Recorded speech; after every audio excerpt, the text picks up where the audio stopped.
How's it going, everybody? And welcome to the Music Production Podcast, the show about all things related to making music. I'm your host, Brian Funk, musician, Ableton certified trainer, producer. I got all my work at brianfunk.com. Right now, you're hearing some music I made for day 2 of January 2020. January is a challenge where you make a new little jam each day in the month of January. I talk about January a lot in detail in episode 144 of this podcast, so if you want to learn more about it, maybe get involved, I highly recommend it. It's a lot of fun. So I am going to live stream all of my January performances, basically from start to finish. I'm going to start with an empty live set or whatever I'm going to use for that day, actually. We'll start empty and we'll build our song from scratch. I've done 2 already so far. You're listening to day 2 right now. That's going to be done on my YouTube channel. And also what I'm going to do for members of the Music Production Club, I'm going to give you each session that I create as well as the associated samples and presets. So you'll get all of these projects I do for January. I'm going to try to do it every day. I know that is a tall order, so I can't guarantee that, but I'm going to be doing my best and making sure that I get a lot of cool stuff out that will be useful for everybody, but also just it's a great exercise in being disciplined and showing up and getting to work. So, Happy New Year, everybody. It is now 2020. To me, that year sounds like it's far off in the future. It sounds like we should have those flying cars and everything by now. But, we have a lot of things we didn't expect or anticipate too. But 2020, the eternal millennium, was 20 years ago. There are full-grown adults on this earth who weren't even born yet. It's amazing how time flies. And it got me thinking a little bit about, things people normally think about at the beginning of the year, which is a little self-reflection, where you've been in your life, where you're going, what you hope to do. It's so common for people to set New Year's resolutions to try to improve themselves in some aspect of their personality or whatever. And I wanted to kind of sort of bring in like a lesson I've done with my English classes into thinking about like the new year and music and who we are as people. So I tie this actually in with the book Death of a Salesman, or the play Death of a Salesman, which is by Arthur Miller. Fantastic play. I highly recommend it. And I think if you want to check it out, you can obviously read it, but plays are meant to be seen. They're not really meant to be read. You don't go and, the new Star Wars movie, I doubt anyone read the screenplay before they saw the movie. Although Star Wars does have probably a large percentage of people that would do something like that just because of its sort of cult following thing. But you're supposed to watch a play, you're supposed to watch a movie. So if I could recommend one, I'd say check out the one with Dustin Hoffman and John Malkovich. It's a super awesome version. And it's made much to look like a play. But just to give you a quick rundown of the story, it's about the salesman in the story is Willie Loman, who is a character who just wants to be respected in business. He's got this idea of success, and he wants to be well-liked and important, and he's really struggling to do that, and he's lying to himself about who he really is and lying to his family. And he's kind of filling his kids up with a lot of false hope, especially his son Biff. Biff is a talented athlete growing up, but he wants to follow into his father's footsteps of being a successful salesman. And when that facade that his father's created finally comes true, it really disrupts his life and changes him. The younger brother, Happy, in Death of a Salesman, is sort of left in the shadow of his older brother. His father sees great things in Biff, his older brother. And Happy's always there just trying to prove himself. And in the end of the story, you kind of see Happy is going to grow up to be his father, and he's going to probably just continue trying to please his father. But the reason I bring this up is because it kind of, I think some of these exercises that I do with my classes can be useful for us in our lives and our music. And the question I always start off with my students would be, who are 3 of the most successful people you can think of? Maybe I'll give you a chance to just put those people together in your head. Who are the most successful people you can think of, whether you know them or not? inevitably, when I'd ask the class who they came up with, they basically rattled off the richest people in the world. So we would hear like Bill Gates, Steve Jobs. We'd probably hear like Elon Musk now, Jeff Bezos, Oprah Winfrey. And every once in a while you get like some more heroic people, Martin Luther King Jr., Gandhi, Mother Teresa, people like that. But in general, it was always the most rich people that came up. And it got us to talking about, what is your definition of success? Is it just making lots of money and being rich and famous? Or is it something more? Is that what you want to be known for? Is that you had the most money?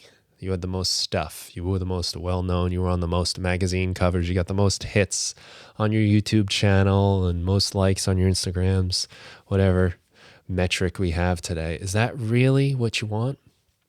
And even if you're thinking about it as far as music goes, is your goal just to be the most famous, richest, well-known musician, pop star, whatever? I would think that when you look back on your legacy, it's not that you want to be the person that made the most money, had the most stuff, had the best private jets. Maybe, you might want that stuff too, I guess, but it's probably that you want to be the person that touched the most people with your music, with your work, whatever it might be. I would say if it is just the money and the things, there's probably a lot of easier ways to do that than music. Music is incredibly difficult to break through, and I think even more so these days, where, back when I was young watching MTV, like the focus of the superstars was much more narrow, and everyone knew the same musicians. But now we have the internet, and we can all, diverge into our separate niches of music we like. So there's stars in each one of those, but there's not quite as many of the mega stars that I think we used to have. Just a few of those get around. It's not saying it's a bad thing.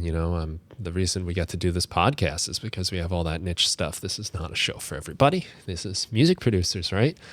It's kind of cool, but I don't think we have that same level. I don't think we'll ever see like an Elvis again, or the Beatles again, or even just some of the pop stars from not that long ago. There won't be as many, as I guess is what I'm trying to say, as our attention can be spread in more areas rather than a much more narrow focus of, say, whatever channel or radio station we had, a couple decades ago. And again, if fame and money is really all you want, if it's just you want to be on the most covers of newspapers, you can definitely get there faster by doing with evil and infamy, than you can with something like music. Don't do that though. But the point, I guess, of that whole question was to define success, because in the book, Death of a Salesman, success is really just based on business success. And unfortunately, the main character, Willie Loman, gets so caught up with that, and when he's not successful, it really just shatters him and shatters his family. But there are hints along the way of like some strengths he did have that he didn't value. There were things he was successful in that he just didn't value. And I think that's, that's the tragedy of the story anyway. I'm not going to tell you the whole thing in case you want to see it. It's an awesome story, and it really highlights how we affect each other, especially how parents can affect their children, and how what we value really more than anything affects how we see ourselves. So we're in 2020, and the exercise I always would do with Death of a Salesman would be called a mock eulogy. So a eulogy being the speech that somebody gives about a person at their funeral. So this person has died, and now someone comes up and speaks about them. In Death of a Salesman, Willie Loman always dreamed that there'd be tons of people at his funeral, and they'd all come and talk about how wonderful he was. So the exercise of the mock eulogy was to write your own eulogy as if you died today. If you want to maybe not make it so morbid and death focused, you could maybe make it like a going away party. You're going to move away and never see anyone you know ever again. You're going far away to the other end of the earth, and no one's ever going to see you again. So it's kind of like a going away party, as a kind of nice thing to do. Somebody gives a eulogy about you and who you are. And I think this can be a really effective exercise to do for yourself. Write your own eulogy as if your life ended now. What would you be remembered for? What would people say about you? How did you affect other people? Were you good to other people? Thinking about this stuff can give you a lot of perspective about what you want to do in the future. Be brutally honest. What were you happy about? What were you not happy about? What were your failings? What were your successes? And again, if that is where your story ended, would you be happy with it? And, let's be real. This story could be just about over. We're in 2020 right now, and we're lucky to be here. But I just looked up a statistic on ecology.com, and from my rough math, over 55 million people died last year in 2019. And they say about 2 people die every second. So just in the time I've been talking on this podcast, that's a lot of people. And our card is always in the deck, and it could come up at any time. So the mock eulogy can be an interesting exercise to do for yourself about where you are. But I think a nice thing to do, so you don't depress yourself maybe, is then write another one or a continuation of that about, say, maybe, 20, 30 years in the future, or whenever, however more time you want to give yourself. What would you want your eulogy to sound like then? And figure out what you would want your life to be like. What changes would you need to make? What did you do in this hypothetical eulogy, in this hypothetical future, that made a difference? What changes did you make? Maybe by doing that, you can get a sense of some of the bigger picture stuff. And then the question to raise, of course, is, well, what are you waiting for? What can you do now, today, that could possibly change that? Can be a really powerful exercise. I'm a big fan of journaling anyway. I like to just write down thoughts in notebooks, and I've got a lot of them lying around. And I don't normally go back and read them too often, but once in a while, it's fun to flip through some pages. But maybe as part of just a journaling exercise, try this out. Imagine you had to write your own eulogy today. What would you say about yourself? What would you want people to say about yourself? What are you happy about? What do you wish you could change? And then again, maybe as a follow-up, what would it look like in the future after you've kind of made those adjustments? I think it can bring things into perspective really nicely. I know this is like kind of a heavy topic for the music production podcast, but it kind of helps you also think about like how much you want to put into your own music making, how important it is to you, and then start devoting the time to it. I find this whole January challenge to be really eye-opening because it's really not asking a ton of you to just make a little piece of music every day, but it's surprisingly difficult. And by having the challenge in place, you are kind of like reminded all the time that you could be doing it. Like instead of like sitting on the couch and watching a few dozen episodes of something on Netflix, you can decide not to do that and get to work. And maybe it's just an hour that you need, or even shorter, half an hour. With January, you can make it really short. It doesn't have to be anything special. I'm kind of a big fan of doing small goals. Like maybe just say, all right, I'm going to spend 15 minutes and make a little jam. Because 15 minutes is really manageable. That's the amount of time you might spend deciding what to cook for breakfast sometimes, or just noodling around on the internet. But because it's so small, you can actually get yourself to get started, and more than likely, you'll probably just keep going if you get in the groove and you start having fun. And I would imagine if you are making music, you're doing it because it's fun, because I don't understand why else you would do it. Like I said earlier, there's a lot of better ways to find success if you don't enjoy making music, if you don't enjoy being an artist. The artist's life is full of failure and rejection. And honestly, you're probably lucky if you're getting failure and rejection, because most of it is probably filled with just being ignored and not even being noticed. People not even listening to your music. You know, we used to get excited if we could sell our music, but now it's exciting if you just get someone to listen to it. There's so much out there consuming everyone else's time. For them to spend a couple minutes listening to what you did is really an honor. And don't forget that, because as you know, it's hard to find a few minutes just to make music. Think about the people that have to listen to it. To spend that time is really a gift to you. So to kind of wrap this up and to move on, because I do want to get to my January for today, think about what success is for you. What does it mean? What is the definition of success? And if you're up for it, try this mock eulogy exercise. What if you were gone today? And if you want, again, you can make it less morbid and you went on vacation or you moved away forever. But how would you be remembered? And what would you want to change about that? So thanks a lot for listening. Please, if you have the time and you want to watch me go through the January challenge, I'm live streaming it all on YouTube. So every time I do one, I'm going to put it on YouTube. And I've done 2 so far. It's only January 3rd right now. I'll do the 3rd today. Should have time to do that. I think what I noticed about it is that it's kind of focusing my work a bit by live streaming.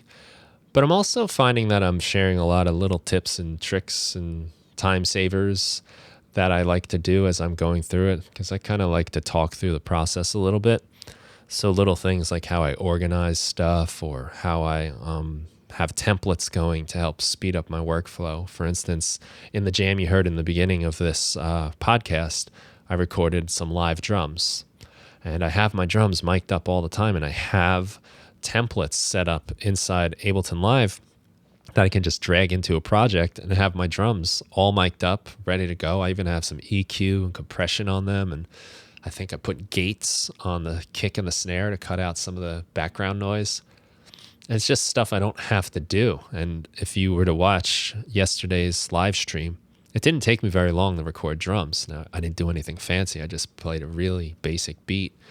But I could have had to spend, a long time mixing and setting up microphones, but because it's all set up, it's, quick and easy.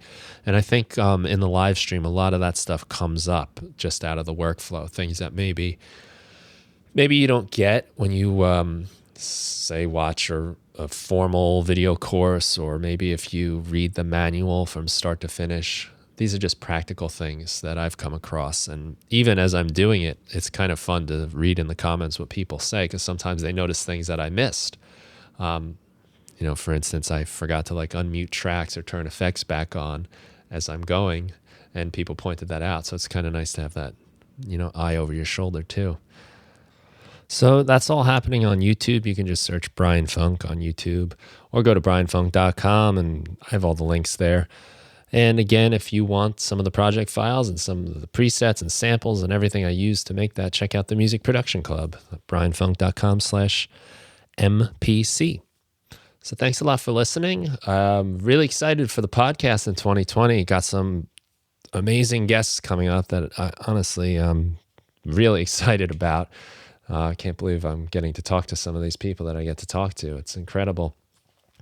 And I'm excited about this experience of just making these jams and sharing them and doing it together. It's been a lot of fun. There's been some awesome activity online around January 2020, and it's really inspiring. So thank you all very much. I appreciate it, and have a great day.